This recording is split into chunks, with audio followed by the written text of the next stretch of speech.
semua menyaksikan konten di video ini, gue akan perkenalkan dulu salah satu produk minuman yang berkhasiat, yang minuman kesehatan, yaitu produk dari Volten, yaitu berupa kopi ya. Kopi ini bukan sembarang kopi. Kopi ini berkhasiat menyembuhkan segala macam penyakit, bahkan penyakit-penyakit berat seperti stroke, bahkan jantung. Udah banyak banget testimoninya sembuh dengan kopi ini. Nah, ini salah satu bisa jadi ikhtiar ya buat kalian yang memiliki penyakit berat gitu. Nah, kenapa kopi ini bisa bermanfaat buat kesehatan? Soalnya kopi ini terbuat dari jahe hitam yang diproduksi di Thailand, dan jahe hitam itu terbukti bisa mengobati berbagai macam penyakit. Dan kopi ini juga sudah melakukan beberapa kali riset yang hasilnya memang bermanfaat untuk kesehatan. Nah, jangan sampai buang-buang peluang untuk buat kalian yang punya penyakit berat sekalipun, bahkan apalagi penyakit yang bisa dikatakan cukup ringan, segera pesan kopi ini ke nomor yang tertera di sini. Dan kalau kalian mau menjual kembali, bisa dibuka banget open reseller di gua salah satunya, atau di agen kalian yang terdekat. Buat kalian yang kurang suka kopi, di Volten ini juga disediakan susu ya. Susu ini juga enak, susunya juga harum, dan susu ini hasil dari perahan susu sapi New Zealand yang rasanya memang enak banget. Kalau dari kopi ini, hasil dari kopi hitam Brazil, dan ini kalau susu ini dari susu sapi perahan dari New Zealand. Manisnya pun bukan manis buatan kedua minuman ini. Manisnya ini menggunakan yang disebut nano sweetener, yaitu dari tebu hitam yang diolah menjadi manisan yang berkali-kali lebih manis dari gula. Jangan ragu buat nyobain dari dua minuman ini. Jangan ragu juga untuk menjaga kesehatan kita dengan minuman ini. Semuanya bisa dikonsultasiin. Buat kalian yang mau konsultasi atau mau mendapatkan kembali, silahkan bisa menghubungi nomor yang sudah tertera di layar kaca. Dan gue pastiin kalian gak akan nyesal bisa memilikinya, bahkan mendapat keuntungan juga dari jualannya. Apalagi dari susu ini yang luar biasa harumnya, dari kopi ini yang sebenarnya enggak strong juga kopinya. Kalau testimoni yang paling real itu adalah ada satu teman gue dan banyak keluarga gue yang udah mencobanya. Mereka punya penyakit berat, bahkan penyakitnya jantung, dan ada yang penyakitnya katakanlah udah semacam komplikasi gitu ya. Tapi dengan minum ini, alhamdulillah dengan proses yang alami, mereka sembuh dengan izin Allah tentunya, lewat ikhtiarnya, lewat minuman ini, mereka semuanya sembuh. Dan minimal ada peningkatan kesehatannya gitu ya di antara mereka. Bahkan ada yang tadinya bahkan ibu gue sendiri yang tadinya mau operasi gitu ya, yang tadinya mau operasi malah batal operasinya karena habis minum kopi ini. Bahkan ibu gue itu sebenarnya selama ini belum pernah minum kopi, tetapi dia nggak enak minum kopi ini gitu, dan dia bisa meminumnya tanpa merasakan efek samping, meskipun ada sempat pusing sedikit. Tapi pusing itu bukan karena dari kopinya, tapi karena ibu gue yang belum terbiasa minum kopi. Tetapi akhirnya sembuh dan batal operasinya gitu, dan sembuh total sampai sekarang, alhamdulillah. Jadi jangan ragu untuk memesan minuman ini. Nomornya sudah ada, tinggal dikonsultasikan. Oke, selamat menyaksikan. Oke, kembali lagi di video kali ini. Nah, kali ini gue bakal menceritakan suatu peristiwa ya yang sangat berharga dalam hidup gue.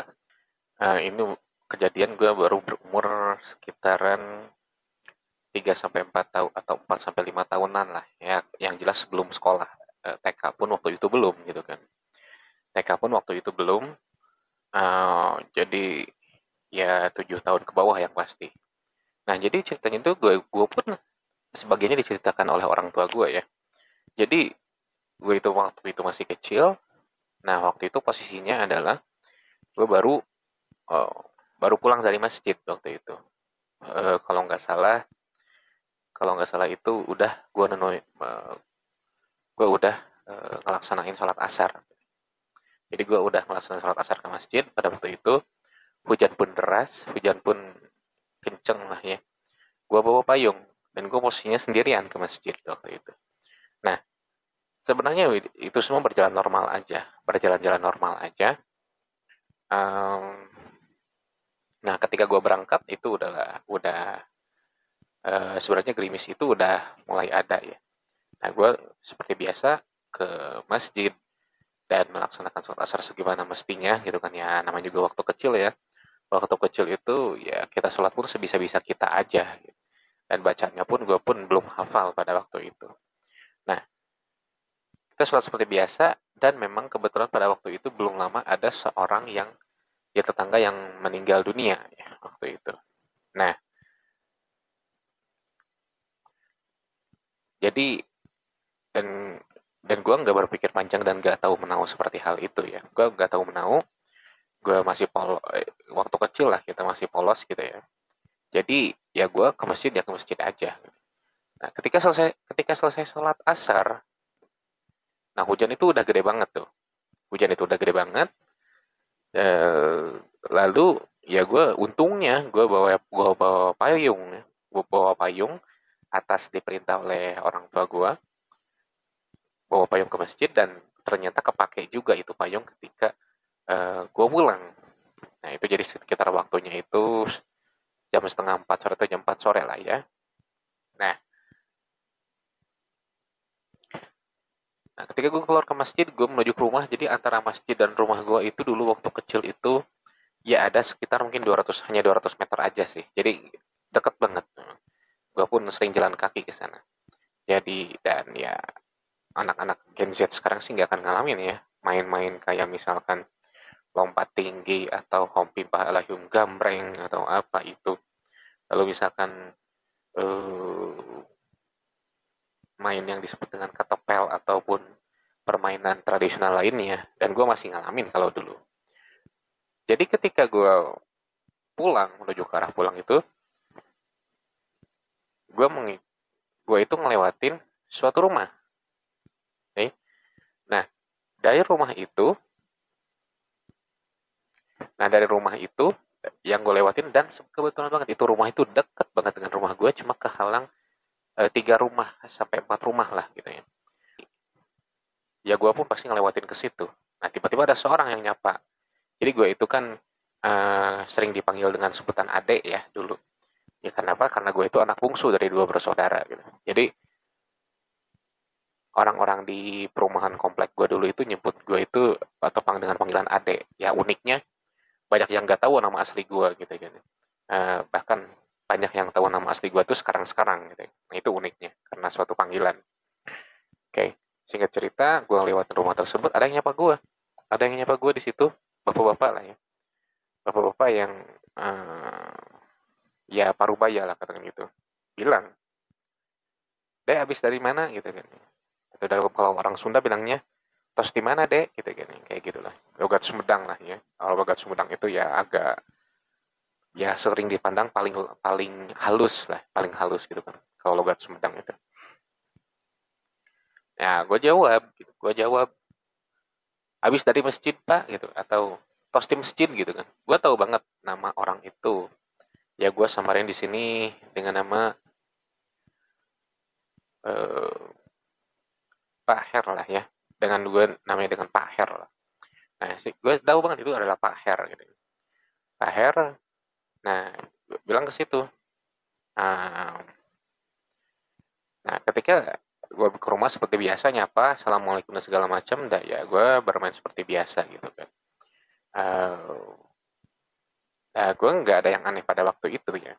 Nggak ada yang aneh, gue pun gak ngerasa gimana-gimana, atau mungkin gue yang belum mengerti ya.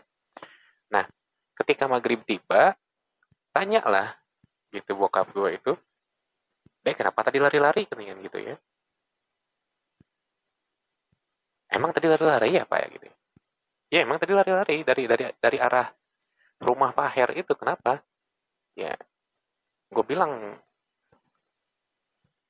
"Nggak tahu sih, ya paling gara-gara hujan kali Pak," gitu kan. Tadi emang pulang dari masjid ketemu siapa? Emang tadi ada apa? Tiba-tiba tiba-tiba naluri orang tua. Emang tadi dari masjid ada apa aja gitu, atau misalkan ketemu apa gitu kan ya. Ya gue bilang ketemu Pak Her tadi. Ya terus bengong dong kedua orang tua gitu. Ya nyokap gue di situ juga ada. Gitu. Nah, bengong berdua. Nah, gue tanya, emang kenapa gitu kan? Gue sendiri nggak sadar gue itu lari-lari ya. Ya gue sih bilang, ya karena mungkin waktu kecil atau gimana ya. Gue sih merasa biasa-biasa aja gitu. Nah, pada waktu itu bilang, eh Pak Her bukannya udah kan Pak Her mah udah meninggal, katanya gitu, kata nyokap kalau itu nggak salah. Nah, gue waktu kecil, gue malah polosnya bilang, oh tadi kan yang nyapa ade itu Pak Her sendiri gitu kan, lagi duduk lagi katanya gitu. Ya, ya semua pada diem dong, gitu. Semua pada diem, nggak bisa gue bilang apa-apa ya karena waktu itu juga gue masih kecil gitu.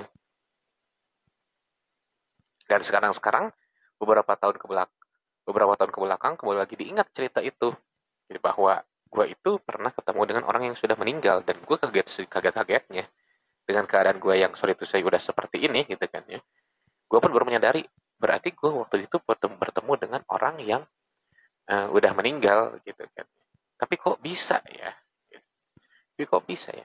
Dan ternyata gue tanya ke guru-guru gue tanya ke bukan ahli spiritual ya, sorry itu bukan ahli spiritual dengan seperti dukun gitu ya. Jadi di sini harus dibedain mana dukun, mana yang memang suatu ilmu supranatural atau ilmu gaib atau apalah itu namanya. Dari ilmu Islam itu harus dibedain ya. Jadi gue tanya ke beberapa guru gue yang ya punya sanad keilmuan jelas lah, dari salah satunya dari NU atau dari NU lah gitu. Ya ternyata memang bahwa ketika kita kecil itu kan kita itu masih polos katanya. Nah ketika masih polos itu kadang kita melihat sesuatu hal yang gak bisa dilihat oleh orang dewasa. Karena memang pada waktu kecil itu kan katakanlah kita belum punya dosa ya. Belum punya dosa. Jadi ya katakanlah Tuhan atau Allah masih ngebukain penghalang antara kita dengan dunia gaib. Jadi jangan aneh kalau misalkan ada bayi yang tiba-tiba nangis, ada bayi yang tiba-tiba kayak ngajak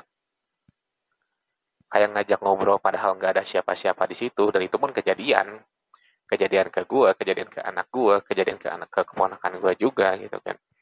Jadi memang karena kondisi anak kecil itu yang masih polos gitu kan, dan belum ada dosa gitu kan, dan bahkan dari untuk balik pun masih jauh banget.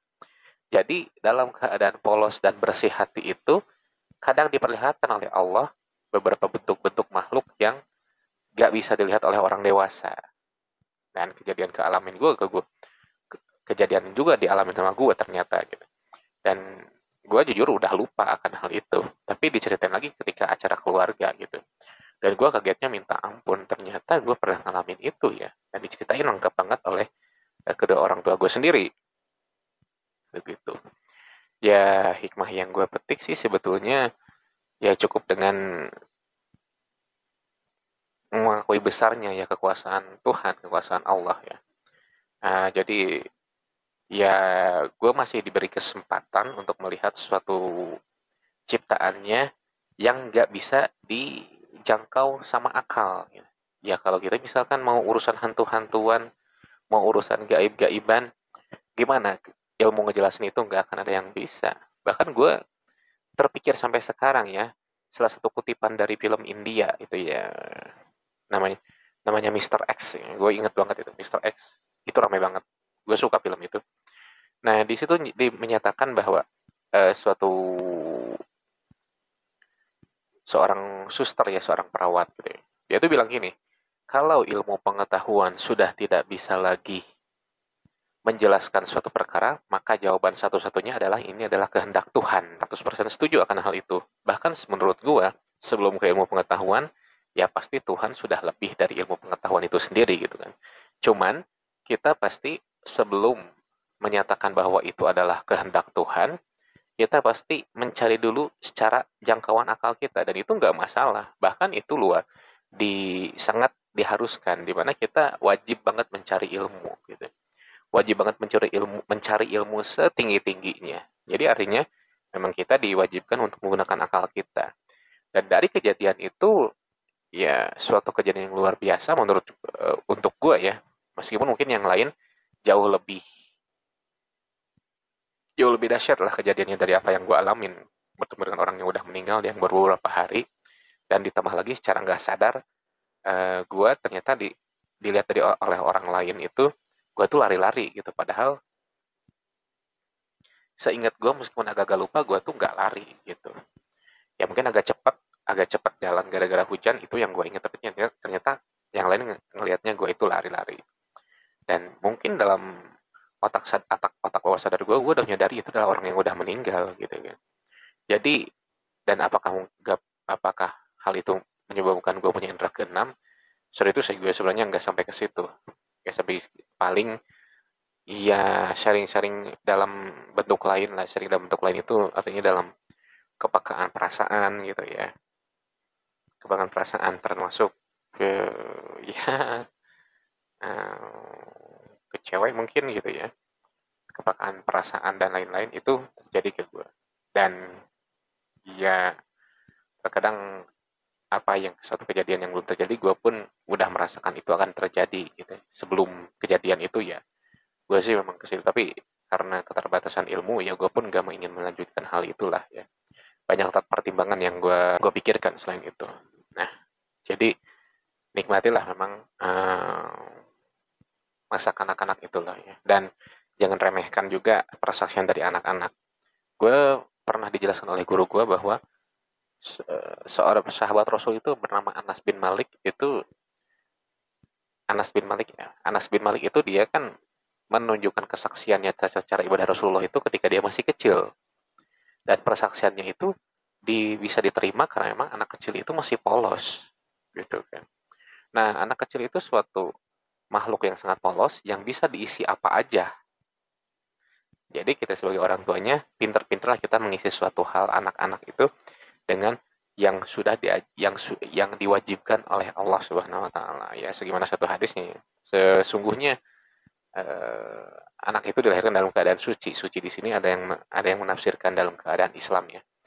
Tapi orang tuanya lah yang menjadikan dia sebagai seorang yang baik atau tidak baik, atau dalam redaksinya adalah yang menjadikan dia sebagai seorang, sorry itu saya, Yahudi, Nasrani, Majusi gitu dan lain sebagainya macam. Jadi artinya bagaimana seorang anak itu berkelanjutannya sangat bergantung kepada bagaimana orang tua itu mengisi anaknya itu sendiri gitu. Dan ini suatu hadis yang jarang banget dijelaskan karena terlalu terbuai dengan apa ya, dari anak ke orang tua ke anaknya sering banget kelewat gitu ya. Nah, segitu dulu yang bisa gue sampaikan. Thanks for watching.